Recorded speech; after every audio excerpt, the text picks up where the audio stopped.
Bonjour. Dans cette vidéo, je vous propose une réflexion pour essayer de comprendre quels sont les arguments qui font penser que le cerveau est entièrement déterminé. Alors, pour ceux qui disent, ils viennent de faire une vidéo en disant que le cerveau n'est pas déterminé. Alors non, comme je l'ai dit dans la première vidéo, on ne sait pas. C'est un sujet qui n'est pas tranché pour le moment. Beaucoup de personnes proposent que le cerveau soit déterminé, donc je ne me voyais pas commencer une vidéo de la même façon, en répétant que le cerveau est déterminé. En plus, prendre parti, dans un sens ou l'autre, c'est exactement ce que nos instincts nous poussent à faire, c'est-à-dire fonctionner avec des croyances. Nous ne devons pas croire, nous devons être objectifs. Nous allons donc voir sur quel raisonnement on s'appuie lorsqu'on dit que le cerveau semble entièrement déterminé. Donc déjà, pour enlever l'indéterminisme dans le cerveau, il s'agit de regarder d'où vient cette part de liberté, d'où vient cet indéterminisme dans l'univers. Et justement, ça va me permettre de faire une petite précision quand je parle d'indéterminisme et de la théorie du chaos, ou de l'effet papillon. Parce qu'on m'a dit en commentaire que ce ne sont pas des situations indéterminées. Ce sont des situations impossibles à prévoir à cause de l'ensemble des perturbations du système. Et c'est vrai que lorsqu'on le voit le plus souvent,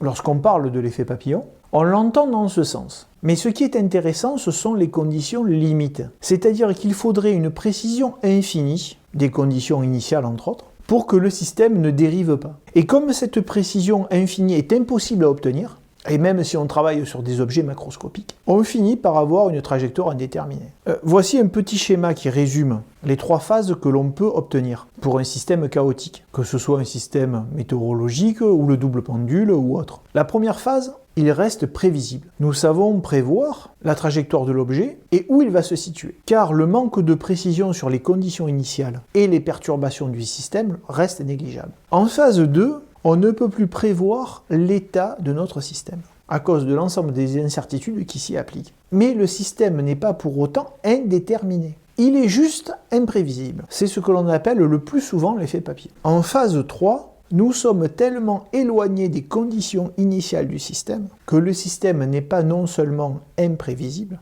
mais aussi indéterminé. Alors nous n'allons pas trop passer de temps sur ces différentes phases, mais juste pour bien comprendre, nous allons rencontrer des systèmes chaotiques qui ne connaîtront jamais la phase 3 à cause de diverses interactions ou par manque d'énergie, mais de même, nous pouvons rencontrer des systèmes chaotiques qui resteront à la phase 1 et qui n'auront pas le temps d'aller dans les autres phases. Mais à la rigueur, on se moque de tous ces cas que l'on peut rencontrer. L'essentiel, c'est de prendre conscience que même si notre univers est la plupart du temps déterminé, il ne l'est pas totalement. Et ne pas prendre en considération les valeurs limites, c'est du même ordre que si un observateur extérieur regarde notre univers, regarde l'immensité de l'univers, se dirait « mais dans cet univers, il n'y a pas de vie ». Le résultat de la vie sur notre planète est aussi une condition limite, une accumulation d'événements très rares. Donc on ne peut pas dire oui, mais il y a extrêmement peu de chances que ça se produise, et mettre les conditions limites de côté. Donc voilà pour cette clarification. Maintenant, je sais que mon exemple de l'aiguille avec la mécanique quantique n'a peut-être pas été assimilé. Plus personne ne tricote de nos jours. Donc je vais passer sur un exemple avec la cuisine. Une bonne poêle avec un morceau de beurre. Alors vous le savez, la physique quantique est partout. Si je prends un morceau de beurre pour faire la cuisine, donc la cuisine au beurre, dans le beurre, on trouve des acides gras insaturés. Un acide gras insaturé, c'est une molécule qui a une double liaison carbone. Et cette double liaison carbone a la propriété de se casser si la température augmente. Alors à ce moment, la molécule de beurre, donc qui était comme ça, se met à pivoter et à tourner comme ceci, autour de sa dernière liaison carbone. Quand nous avons fini de cuisiner, la température diminue. La molécule tourne de moins en moins vite autour de sa dernière liaison, et la liaison carbone se reconstitue, comme ça ou comme ça. Mais attention, on se retrouve soit avec la même molécule de départ, comme ceci, soit avec une partie de la molécule qui a pivoté, comme ça. Ces deux états, c'est ce que l'on appelle des isomères, c'est-à-dire des molécules organiques qui ont la même composition chimique en termes d'atomes, mais avec des assemblages géométriques différents, donc des propriétés différentes. Bon, entre parenthèses, c'est pour ça qu'on dit qu'il ne faut pas cuisiner avec du beurre, du moins avec des gras insaturés. Parce que comme on vient de le voir, quand on dépasse une certaine température, on ne retrouve plus les mêmes molécules de beurre. Et cet isomère, il est démontré qu'il est cancérigène. Alors, petite précision, j'ai bien évidemment simplifié tout le processus, car nos molécules d'acide gras peuvent avoir plusieurs doubles liaisons. Quand la température augmente, la molécule peut aussi se casser, Il n'y a pas que la configuration où elle tourne autour d'une simple liaison. En se cassant, elle peut même finir par donner un gaz. Donc vous l'avez compris, j'ai proposé une vulgarisation. Bon, au final, il faut savoir que trouver notre molécule d'origine ou son isomère, c'est une probabilité donnée par la mécanique quantique. C'est une situation indéterminée. Alors, là où je fais le parallèle avec le cerveau, c'est que si le mécanisme qui nous permet de prendre une décision, par exemple d'aller à droite ou à gauche, est régi par l'indéterminisme quantique, le même indéterminisme qui va faire que l'on trouve la molécule de beurre ou son isomère, à ce moment, on peut dire que nous sommes libres de choisir. Dans notre poêle, quand on cuisine, nous avons peu de chances de trouver une situation originale, c'est-à-dire une situation indéterminée, car il y a beaucoup de molécules, énormément de molécules de beurre. On pourrait comparer cela au lancer d'une pièce avec le pile ou face. Nous avons une chance sur deux d'avoir pile ou face. Et justement, dans notre poêle, vu le nombre de molécules que l'on a, c'est comme si l'on jetait des milliards de pièces et que l'on attende qu'elles tombent toutes sur face. Alors si on prend un ordre de grandeur et que l'on compare ce nombre avec la probabilité de gagner au loto, cela reviendrait à gagner plusieurs fois d'affilée au loto pour retrouver cette configuration très rare. Mais pas impossible.